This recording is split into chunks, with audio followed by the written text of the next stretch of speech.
नमस्कार मैत्रिणींनो, श्री स्वामी समर्थ. श्री स्वामी समर्थ महाराजांच्या कृपेने तुमच्या सर्व चांगल्या इच्छा आकांक्षा पूर्ण होत हीच महाराजांचरणी प्रार्थना.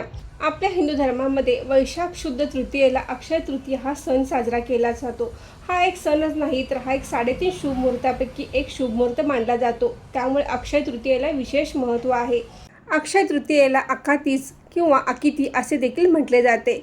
अक्षय तृतीयेला 3 महत्त्वाची कामे करण्याला विशेष महत्त्व आहे. अक्षय तृतीये दिवशी माता लक्ष्मी आणि भगवान विष्णूंची विशेष पूजा केली जाते. त्याचबरोबर या दिवशी पितरांची देखील विशेष सेवा केली जाते, त्यांचे पूजन केले जाते.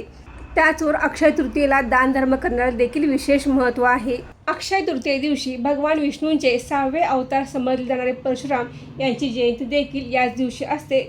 त्याचप्रमाणे बसवेश्वर जयंती देखील याच दिवशी असते. अक्षय या शब्दाचा अर्थ अनंत, शाश्वत म्हणजेच कधीही क्षय न पावणारा असा या शब्दाचा अर्थ होतो. अक्षय हा शब्द म्हणजे अमर्याद भाग्य आणि समृद्धीचे प्रतीक आहे. नवीन व्यवसायाची सुरुवात करणे, मौल्यवान वस्तूंची खरेदी करणे, नवीन जागी स्थलांतर होणे, नवीन घर, गाडी, बंगला घेणे हा दिवस अत्यंत शुभ मानला जातो. अक्षय तृतीयेला आपण मौल्यवान वस्तूंची खरेदी करतो, नवीन गाडी, घर, बंगला यांची खरेदी करतो. तर आपण आपल्या पितरांना विसरून कसे चालेल, तर या दिवशी आपल्या पितरांचे देखील स्मरण करणे आवश्यक आहे. त्यांचे पूजन करणे, त्यांना नैवेद्य अर्पण करणे, त्याचबरोबर त्यांच्या स्मरणार्थ आपण दान धर्म करण्याला देखील विशेष महत्त्व आहे. अक्षय तृतीयेचा हा दिवस अतिशय महत्त्वाचा आहे. त्यामुळे आपण या दिवशी काही चुका टाळायच्या आहेत. काही महत्त्वाची कामे या दिवशी आपण आवर्जून करायची आहेत. बरेच जण ही महत्त्वाची कामे टाळतात आणि बऱ्याच चुकाही करतात. तर मैत्रिणींनो, अक्षय तृतीये दिवशी कोणते महत्त्वाची कामे करणे आवश्यक आहे हे जाणून घेण्यासाठी हा व्हिडिओ शेवटपर्यंत नक्की बघा. नमस्कार मैत्रिणींनो, मी सारिका भक्ती विश्वमध्ये तुमचे मनापासून स्वागत करते. वैशाख शुद्ध तृतीयेचा हा दिवस इंग्रजी कॅलेंडरनुसार रविवार दिनांक 19 एप्रिलला आहे. तृतीया तिथीचा प्रारंभ हा रविवार 19 एप्रिलला सकाळी 10:49 सुरू होणार आहे आणि दुसऱ्या दिवशी सोमवारी 20 एप्रिलला सकाळी 7:26 तृतीया तिथी संपणार आहे. तर आपल्याला अक्षय तृतीया हा सण 19 एप्रिलला साजरा करायचा आहे. अक्षय तृतीयेला आपल्याला काही महत्त्वाच्या गोष्टी लक्षात ठेवायच्या आहेत. तर महिलांनो, आपण सकाळी लवकर उठायचं आहे. आपले घर अंगण स्वच्छ करायचं आहे. त्यानंतर आंघोळ करायची आहे. आंघोळीच्या पाण्यामध्ये थोडेसे गंगाजल किंवा हळद टाकून आंघोळ करायची आहे. या दिवशी कोणीही फाटलेले किंवा खराब झालेले कपडे घालायचे नाही. तर आपण कपडे जुने असले तर चालेल, पण ती स्वच्छ असावीत आणि न फाटलेले असावीत अशीच कपडे आपण घालायचे आहेत. शक्य असेल तर तुम्ही नवीन कपडे सुद्धा घालू शकता.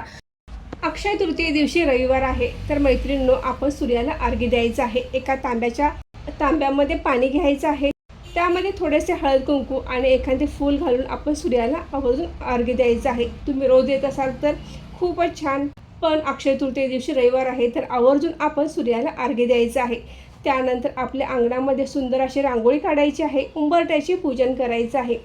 उंबरठ्याचे पूजन करत असताना आपण उंबरठ्याला हळदीचे लेपन करायचं आहे. हळद कुंकू लावायचं आहे. धूप दीप लावायचा आहे. एक दिवा उंबरठ्याजवळ तसाच लावून ठेवायचा आहे. घराच्या मुख्य दरवाजावर आपण कुंकवाने स्वस्तिक काढायचं आहे. आपल्या घराच्या मुख्य दरवाजाला आंब्याचे आणि झेंडूच्या फुलांचे तोरण बांधायचे आहे. त्यानंतर आपण गॅस शेगडीचे पूजन करायचं आहे. आपली गॅस शेगडी स्वच्छ केलेली असावी. त्यानंतर मगच आपण त्याची पूजा करायची आहे. तर आपण तिथे धूप दीप लावायचा आहे. हळदीने किंवा कुंकवाने गॅस शेगडीवर स्वस्तिक काढायचं आहे किंवा शेगडीच्या मागच्या बाजूला जी भिंत असते त्या भिंतीवर देखील आपण हळदी किंवा कुंकवाने स्वस्तिक काढावे. गॅस शेगडीचे पूजन झाल्यानंतर आपण आपल्या देवघरातील देवांची पूजा करून घ्यायची आहे. ही पूजा आपण नेहमीप्रमाणे करायची आहे. त्यानंतर आपण तृतीया तिथी चालू होते म्हणजे 10:49 तुम्ही माता लक्ष्मी, भगवान विष्णूंची पूजा करू शकता. तर तत्पूर्वी आपल्याला देवपूजा पूर्ण करून घ्यायची आहे. आपले जे देवघर आहे किंवा देवारा आहे त्यावर देखील आपल्याला कुंकवाने किंवा हळदीने स्वस्तिक काढायचे आहे.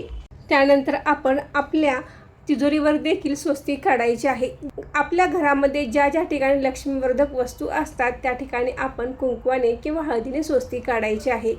यामुळे माता लक्ष्मी प्रसन्न होते आणि वर्षभर आपल्या घरामध्ये अक्षय संपत्ती आणि समृद्धी येण्यास मदत होते. अक्षय तृतीयेला माता लक्ष्मी, भगवान विष्णू यांची पूजा केली जाते. त्याचप्रमाणे अक्षय कलशाची सुद्धा पूजा केली जाते. तर आपण अक्षय तृतीयेच्या शुभ मुहूर्तावर आपल्या देवघराजवळच एखादा चौरंग किंवा पाट मांडून त्यावर माता लक्ष्मीचा फोटो किंवा मूर्ती, भगवान विष्णूंचा फोटो किंवा मूर्ती असेल तर त्यांची तुम्ही पूजा करू शकता. जर मूर्ती असेल तर आपण अभिषेक करायचा आहे. तुम्ही दुधाने, पाण्याने किंवा केशर मिश्रित पाण्याने, दुधाने तुम्ही अभिषेक घालू शकता. अभिषेक घालत असताना आपण माता लक्ष्मीचा मंत्र जप करायचा आहे. ओम श्री महालक्ष्मी नमः, ओम श्री महालक्ष्मी नमः या मंत्राचा जप करत आपण माता लक्ष्मीच्या मूर्तीवर अभिषेक करायचा आहे. भगवान विष्णूंची मूर्ती असेल तर आपण भगवान विष्णूंचा ओम नमो भगवते वासुदेवाय या मंत्राचा जप करत अभिषेक घालायचा आहे. फोटो असेल तर फोटो स्वच्छ करून तुम्ही त्याची पूजा करायची आहे. त्याचबरोबर या दिवशी अन्नपूर्णा मातेची देखील पूजा केली जाते. हा अन्नपूर्णा मातेचा जन्मदिवस मानण्यात येतो. अन्नपूर्णा देवीच्या मूर्तीवर देखील आपण अभिषेक करायचा आहे. हा अभिषेक करत असताना आपण ओम अन्नपूर्णाय नमः या मंत्राचा जप करायचा आहे. अक्षय तृतीयेला अक्षय कलश भरला जातो आणि त्यांचे पूजन केले जाते.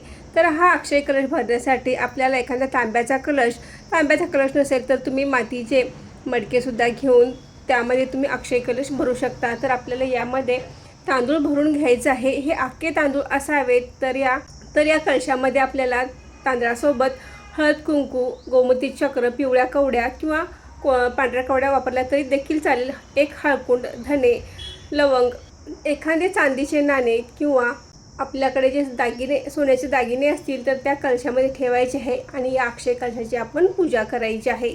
अक्षय तृतीयेला अक्षय कलश भरणे खूप महत्त्वाचे आहे. हा अक्षय कलश भरत असताना तुम्ही माता लक्ष्मीचा कोणताही मंत्र म्हटला तरी देखील चालेल. अक्षय तृतीयेला आपण थोडेसे धने आणि गूळ यांचा नैवेद्य माता लक्ष्मीला आणि भगवान विष्णूंना दाखवायचा आहे. आपण पुरणपोळीचा किंवा श्रीखंड पुरीचा जो नैवेद्य करतो त्याचाही नैवेद्य दाखवायचा आहे. त्याचबरोबर गूळ आणि धने यांचाही नैवेद्य आपण या पूजेमध्ये दाखवायचा आहे. यामुळे आपल्या घरामध्ये भरभराट येते आणि अन्नधान्याची कधीही कमतरता भासत नाही. तर आवर्जून आपण धने आणि गूळ यांचा नैवेद्य दाखवायचा आहे. यातील थोडेसे धने आपण आपल्या घराजवळ कुंडीमध्ये पेरायचे आहेत. जी कोथिंबीर उगवून येईल ती आपण जेवणामध्ये परत प्रसाद म्हणून वापरायची आहे. माता लक्ष्मीचे तर आपण मंत्र जाप करणारच आहोत. त्याचबरोबर आपण भगवान विष्णूची देखील याची भरपूर असे सेवा करायची आहे. विष्णू सहस्रनामाची पठण करायचे आहे. त्याचबरोबर आपण 11 वेळा व्यंकटेश स्तोत्र याचे देखील पठण करायचे आहे. तुमच्या वेळेनुसार तुम्ही सकाळी किंवा संध्याकाळी या सेवा करू शकता. त्याचबरोबर या दिवशी आपण पितरांचे स्मरण करतो, पितरांना नैवेद्य दाखवतो आणि त्यांच्या स्मरणार्थ आपण दानधर्म करतो. तर आपण या दिवशी पितृस्तुतीसुद्धा म्हणायची आहे. आपल्या घराच्या दक्षिण दिशेला तोंड करून आपण ही पितृस्तुती म्हणायची आहे. त्याचबरोबर दक्षिण दिशेला पितरांसाठी एक दिवासुद्धा लावायचा आहे.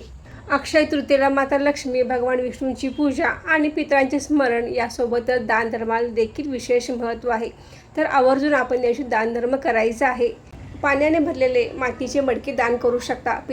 आपल्या पितरांच्या स्मरणार्थ पाण्याने भरलेले मातीचे मडके दान करू शकता. त्याचबरोबर जोडे, उन्हासाठी छत्री या वस्तू आपण दान करू शकता. अक्षय तृतीयेला पांढऱ्या वस्तूंचे दान करणे देखील विशेष महत्त्व मानले जाते. तर याशी तुम्ही ताक, तांदूळ, तांदळाची खीर अशा वस्तूंचे देखील दान करू शकता. त्याचबरोबर आपण आंबेसुद्धा दान करू शकता. आपल्या राशीनुसार कोणत्या वस्तू दान करावे या माहितीचा व्हिडिओ मी काल अपलोड केला आहे. तो तुम्ही बघू शकता आणि त्याप्रमाणे तुम्ही तुमच्या राशीनुसार दानधर्म करू शकता. अक्षय तृतीया हा 3.5 शुभ मुहूर्तापैकी एक शुभ मुहूर्त मानला जातो. त्यामुळे या दिवशी खरेदी करण्याला विशेष महत्त्व आहे. सोने चांदी खरेदी करणे खूप महत्त्वाचे मानले जाते. पण सोने चांदी यांचा दर खूपच वाढला असल्यामुळे प्रत्येकाला सोने चांदी खरेदी करता येत नाही. तर आपण थोडे का होईना सोने किंवा चांदी या दिवशी आवर्जून खरेदी करायचं आहे. त्याचबरोबर आपण श्रीयंत्र, कवड्या किंवा गोमती चक्र अशा वस्तू देखील तुम्ही या अक्षय तृतीयेच्या शुभ मुहूर्तावर खरेदी करू शकता. ज्या आपल्या घरामध्ये धनसंपत्ती वाढवणाऱ्या वस्तू आहेत तर त्या तुम्ही अक्षय तृतीयेच्या शुभ मुहूर्तावर खरेदी करू शकता. बऱ्याचशा महिला अशी चूक करतात की अक्षय तृतीया आहे काहीतरी खरेदी करायची म्हणून स्टील किंवा ॲल्युमिनियमची भांडी खरेदी करतात किंवा काळ्या वस्तूची खरेदी करतात. तर हे पूर्णपणे चुकीचे आहे. तर आपण या दिवशी स्टीलची किंवा ॲल्युमिनियमची भांड्याची खरेदी करायची नाही. तर आपण त्याऐवजी तांब्या पितळेच्या छोट्या का असलेल्या वस्तू पण आपण तांब्या पितळेच्या वस्तू आपण खरेदी करू शकता. पूजेच्या वस्तू खरेदी करू शकता. तर मैत्रिणींनो, आजचा व्हिडिओ इथेच थांबवते. आजची माहिती कशी वाटली कमेंट करून नक्की सांगा. व्हिडिओ आवडल्यास व्हिडिओ लाईक करा, शेअर करा आणि सारिका भक्ती विश्व या यूट्यूब चॅनल सबस्क्राईब करा. धन्यवाद.